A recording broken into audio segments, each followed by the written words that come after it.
gitu. Dan tentunya akan menemani Nah, di episode yang lalu kita membahas tentang yang fenomena yang terjadi saat ini ya, betul, ya. betul, Pak. Di mana anak-anak muda zaman sekarang itu terkena yang namanya digital eye strain atau stres mata digital karena pengaruh perangkat digital. Betul. Ya.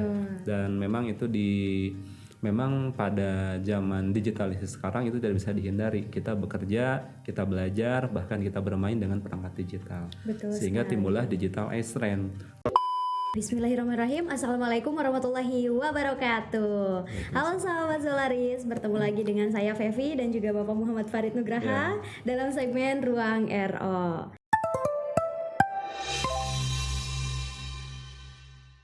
Nah, ini mudah-mudahan sahabat Zolaris di rumah nggak bosan ya Pak ya lihat kita berdua. Iya betul. Setelah episode kemarin yang luar biasa ya, ramai ya. Cukup menantang ya episode kemarin.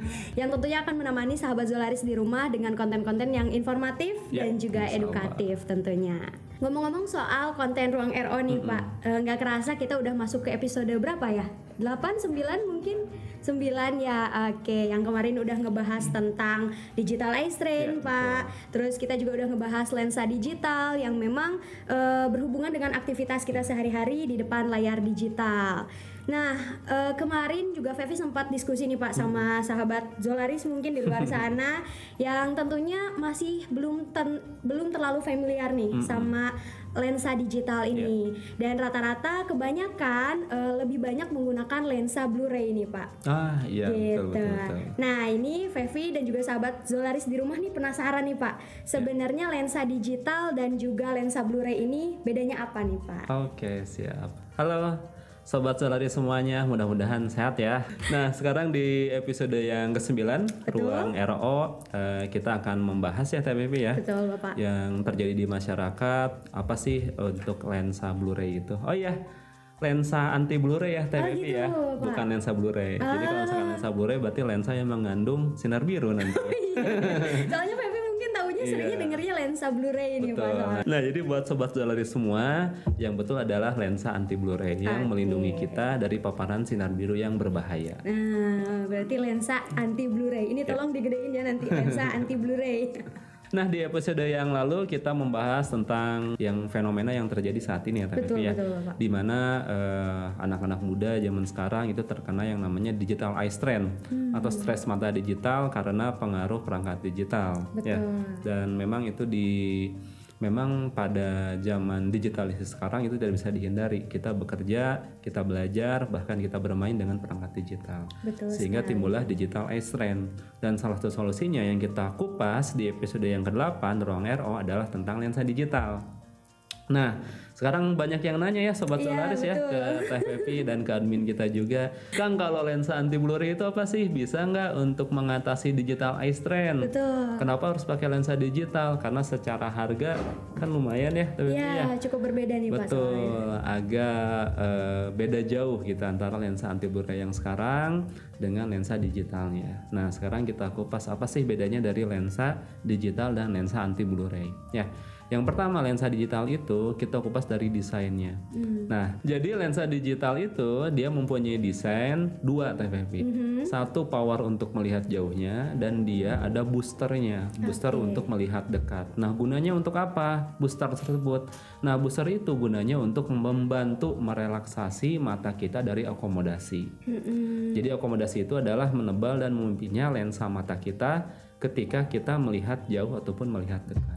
Nah, ketika kita melihat dekat, lensa mata kita itu akan mencembung, berakomodasi. Nah, itu yang menyebabkan kita ada sensasi lelah, tegang, pegal, dan lain sebagainya. Karena si otot-ototnya berkontraksi dan si lensanya berakomodasi. Nah, karena ada lensa digital, dia mempunyai booster ukuran plus powernya. Ya, dia membantu untuk mata tidak usah terlalu keras istilahnya ya. Untuk berakomodasi. Sehingga ketika kita melihat dekat nih 30 cm, 40 cm atau ketika kita bekerja dalam waktu yang lama, kita bisa mengurangi pegal. Mengurangi lelah, betul, mengurangi stres mata gitu karena perangkat digital. Nah, itu adalah lensa digital. Lalu yang kedua, bedanya apa sih dengan lensa anti Blu-ray? Nah, kalau lensa anti Blu-ray itu sebenarnya lensa single vision biasa TPP. Gitu. Untuk melihat jauh saja atau untuk melihat dekat saja.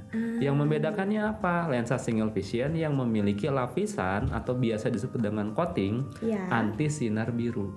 Gitu. Jadi lensa single vision itu macam-macam, ada fotokromik, Ya. ada anti Blu-ray, ada anti EMI, ada active fog, ada anti galau. Enggak. Tuh kalau lensa anti galau ngeri. Kayaknya laku keras sekarang ya. Betul, Karena Gen Z itu sekarang generasi galau ya. Nah, ini di sini ada mungkin yang Ada generasi Gen Z galau. di sini. Ini bakal jadi konsumen loyal kita nih. Jadi nggak ada ya Sobat Zolaris lensa anti galau itu nggak ada. Oke. Nah baik lagi, jadi lensa single vision biasa yang dilapisi oleh lapisan anti sinar biru. Gitu. Jadi secara desain ya dia memang hanya untuk melihat jauh aja atau hanya untuk melihat dekat saja. Tidak ada power tambahan sebagai booster untuk merelaksasi mata kita dari akomodasi.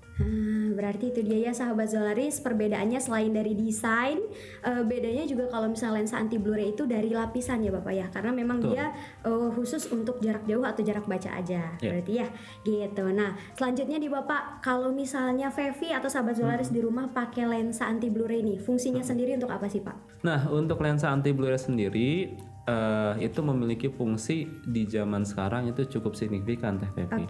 Karena apa? Kita bekerja, bermain, belajar dengan perangkat digital yang otomatis salah satunya adalah perangkat digital ini sebagai sumber dari sinar biru. Gitu. Nah, jadi peran dari si lensa anti Blu-ray ini adalah untuk memfilter sinar biru yang berbahaya bagi mata. Jadi sinar biru itu ada istilahnya sinar biru yang baik, ada sinar biru yang jahat. Ada sinar biru yang baik, ada sinar biru yang jahat gitu. Jadi sinar biru dibutuhkan bagi mata nggak? Dibutuhkan. Tapi yang mana? Yang baik. Gitu. Kalau yang jahat ya nggak dibutuhkan. Nah, jadi karakteristik dari sinar biru kita flashback dulu ya Teh. Apa sih Blu-ray itu? Nah, Blu-ray itu adalah salah satu dari spektrum cahaya yang memiliki panjang gelombang yang pendek sehingga memiliki power yang kuat. Nah, karena power dia kuat, dia bisa menembus kornea dan lensa mata kita sampai ke retina. Dan itu yang berbahaya bagi mata kita jika kita terpapar dalam jangka waktu yang lama. Ada potensi apa? Yang pertama, kita potensi kerusakan retina, Teh Pepi. Insya Allah. Age macular degeneration, betul. Jadi di makulanya yang rusak sehingga kita tidak bisa melihat. Yang kedua, mempercepat proses tumbuhnya atau kekeruhan pada lensa atau bisa disebut dengan katarak. Gitu. Dan yang ketiga, bisa jadi mempengaruhi pola tidur kita. Dan yang keempat, yang dirasakan dalam jangka waktu yang pendek biasanya matanya berair, lelah, tegang, pegal dan lain sebagainya. Gitu Teh Fevi. Mungkin aku udah ngalamin yang terakhir kali. Gitu. Karena apa tuh tegang, pegal dan lelahnya? Karena kan bisa mempengaruhi jam tidur kita ya Pak ya. Itu makanya layar digital itu kayak candu gitu, mau tengah malam nonton drakor. Itu kan cukup membuat lelah ya, tanpa gitu kacamata anti Blu-ray lagi ya. Betul sekali Pak. Ya betul. Sebenarnya yang tadi Teh Fevi bilang mengganggu pola tidurnya karena drakornya kayak. Karena drakornya dilihat di layar digital Pak. Jadi double ya. Double itu 2 kali berarti Pak. Iya. Jadi sinar biru itu ada 2 Teh Fevi ya. Sinar biru yang baik dan sinar biru yang jahat. Kita mau yang jahat dulu apa yang baik dulu nih? Yang jahat dulu aja. Yang jahat dulu. Bawang merah dulu. Oke, siap. Karena yang baik biasanya datangnya terlambat ya Teh Fevi. Jadi curhat. Nah, sinar biru yang jahat itu dia memiliki panjang gelombang yang pendek sehingga memiliki power yang kuat yang menembus mata, terutama bagian kornea dan lensa sehingga masuk ke retina. Nah, sinar biru yang jahat ini bisa mengakibatkan yang pertama adalah kerusakan pada retina kita, terutama pada makulanya. Yang kedua adalah bisa mempercepat proses terjadinya katarak atau kekeruhan pada lensa mata kita. Yang ketiga, pola tidur kita bisa terganggu. Dan yang terakhir, dalam jangka waktu yang pendek, mata kita atau kita sering merasa berair, tegang, pegal ketika menatap perangkat digital, baik itu handphone, laptop ataupun tab biasanya ya. Betul. Nah, yang kedua ada sinar biru yang baik Teh Fevi. Nah, sinar biru itu tetap diperlukan bagi mata. Untuk apa? Untuk persepsi kedalaman warna dari penglihatan kita. Bayangin kalau misalkan lensa anti sinar biru gitu kan memblok semua sinar biru. Ya hidupnya kayaknya nggak bisa lihat sinar biru ya. Nah kayak gitu. Jadi memang hati-hati nih untuk sobat solaris semuanya dalam memilih lensa anti sinar biru. Ya kadang-kadang memang ada yang bisa merubah persepsi warna kita, sehingga memang sinar biru yang baik tidak bisa masuk ke mata. Begitu. Oke, itu dia berarti ya fungsi dari kita sebagai pengguna kacamata jika menggunakan lensa anti blue ray ya Bapak ya. Nah, ini nyambung obrolan yang tadi nih Bapak. Tadi kan Bapak bilang bahwa sinar biru itu sinar biru itu ada yang baik dan juga ada yang jahat. Lalu ada yang diteruskan dan juga dipantulkan ya Bapak ya. Nah, ini kalau boleh tahu nih Pak, lensa itu kayak gimana sih Pak? Ada contohnya nggak? Siap. Oke, kita datangkan lensanya ya. Oke.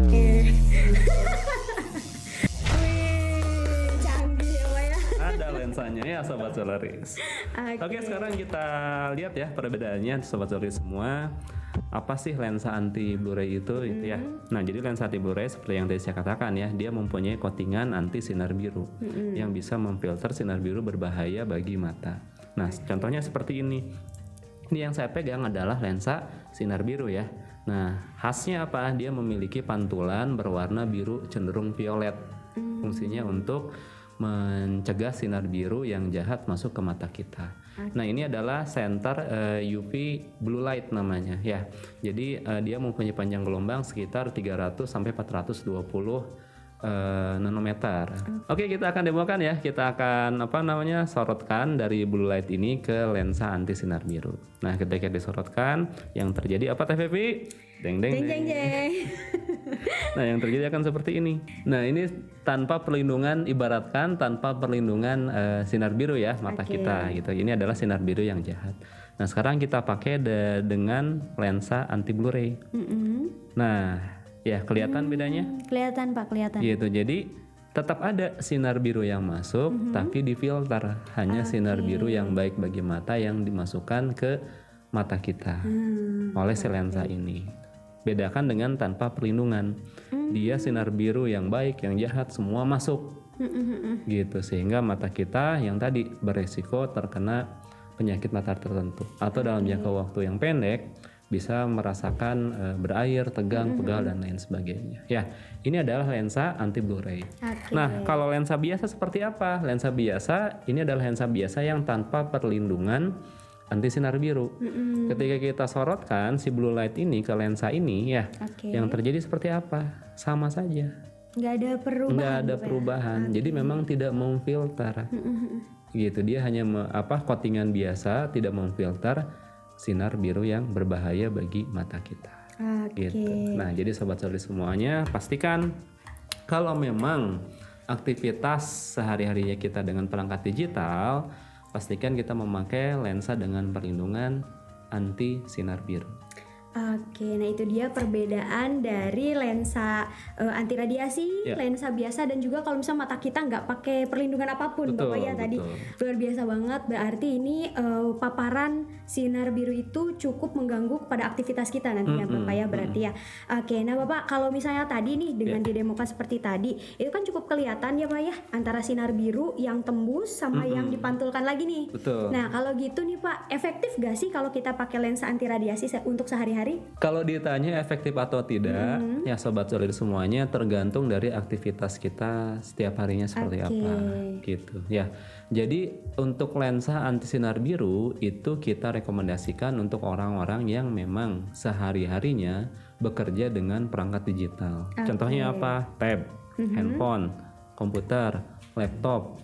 Atau untuk pegawai kantoran yang memang sehari-harinya di ruangan. Karena sumber sinar biru selain perangkat digital, dari lampu pun ada sinar birunya. Gitu ya. Jadi buat siapa aja? Pertama pelajar. Sekarang kan pelajar juga belajar katanya sudah pakai tab ya. Iya. Beda dengan saya dulu. Yang kedua untuk pegawai kantoran. Yang ketiga untuk auditor mungkin ya, atau akuntan bisa jadi, atau untuk administrasi dan lain sebagainya, atau untuk konten kreator. Ini konten kreator. Tuh, jadi memang rekomendasi anti sinar biru. Tapi ada juga yang tidak direkomendasikan Teh Fevi. Untuk siapa? Untuk editor. Ya, karena ketika kita pakai lensa anti radiasi sinar biru, biasanya akan mengubah persepsi warna. Oke. Gitu. Nanti dimarahin klien, gitu ya. Nah, warnanya jadi beda, gitu ya. Iya. Nah, makanya tidak direkomendasikan. Oke, karena dia tadi memfilter cahaya biru, Bapak. Iya, betul. Oke. Nah, balik lagi ke lensa digital nih, Bapak. Iya. Gitu kan, kalau misalnya dari ciri-ciri orang yang diharuskan atau direkomendasikan memakai lensa digital dan juga anti Blu-ray kan ini mirip-mirip nih Pak, hampir sama nih, gitu nih. Nah, kalau misalnya nih Pak Pepi kan cukup banyak juga nih di depan layar digital. Itu bisa nggak sih Pepi pakai lensa digital, tapi dia udah ada perlindungan anti Blu-ray-nya? Iya. Sip. Pertanyaan menarik ya, Teh Pepi ya. Betul. Nah, Makasih, jadi memang dengan seiring perkembangan teknologi ya dan seiring perkembangan zaman pasti akan ada sesuatu teknologi yang terbarukan. Nah, salah satunya adalah sekarang sedang marak digital eye strand. Solusinya ada nggak? Ada, yaitu lensa digital. Nah, karena perangkat digital mengandung sinar biru, solusinya ada nggak? Ada, lensa anti sinar biru. Nah, sekarang alhamdulillahnya gitu sudah digabungkan tuh lensa dengan desain digital yang memiliki booster tadi dilapisi dengan coating anti sinar biru. Nah, jadi cocok banget memang untuk Sobat Zolaris yang memiliki keseharian dengan perangkat digital. Gunakanlah lensa digital yang dilengkapi dengan coatingan atau lapisan anti sinar biru. Oke, berarti Fevi nggak harus pakai dua kacamata nih Pak sekaligus, kayak harus punya lensa Blu-ray atau lensa digital gitu. Kalau mau dua-duanya juga bisa. Ya, jadi untuk satu aktivitas yang sama tidak perlu dua kacamata. Jadi cukup pakai lensa digital yang mengandung coating atau lapisan anti sinar biru. Lain halnya kalau misalkan Teh Pepi sering pergi keluar misalkan ya, berarti harus punya dua kacamata dengan lensa yang berbeda. Dengan perlindungan yang berbeda. Kalau di luar kan ada sinar UV itu namanya. Betul. Ya, berarti harus pakai lensa dengan perlindungan anti sinar UV. Kalau di dalam perlindungan anti sinar biru plus lensa digital yang memiliki desain booster untuk merelaksasi mata kita dari akomodasi. Oke, nah terjawab sudah nih sahabat Zolaris ya. Yang kemarin galau mungkin, aduh kok aku udah pakai Blu-ray tapi ada lagi nih yang namanya lensa digital gitu ya. Betul. Jadi udah tahu nih perbedaannya. Kalau lensa digital itu dari desainnya yang dimana memang di bagian bawahnya itu udah dipakein booster Bapak ya. Gitu. Jadi supaya merelaksasi mata kita di depan layar digital. Dan juga tadi kalau misalnya lensa anti Blu-ray itu dari lapisannya Bapak ya, dari coatingannya, dimana merupakan lensa yang desainnya untuk jarak jauh atau jarak baca saja, tapi sudah dilengkapi dengan perlindungan dari anti radiasinya, anti sinar biru. Oke, nah sahabat Zolaris semuanya, terima kasih ya sudah menonton episode Ruang RO kali ini. Fevi dan juga Bapak Farid undur diri gitu ya. Sampai bertemu di Ruang RO selanjutnya. Jangan lupa di like, komen dan juga subscribe, serta nyalakan lonceng notifikasinya supaya sahabat Zolaris di rumah tetap dapat info-info terbaru dari Ruang RO selanjutnya. Ditutup billahi taufiq wal hidayah. Wassalamualaikum warahmatullahi wabarakatuh. Dadah Sobat Zolaris.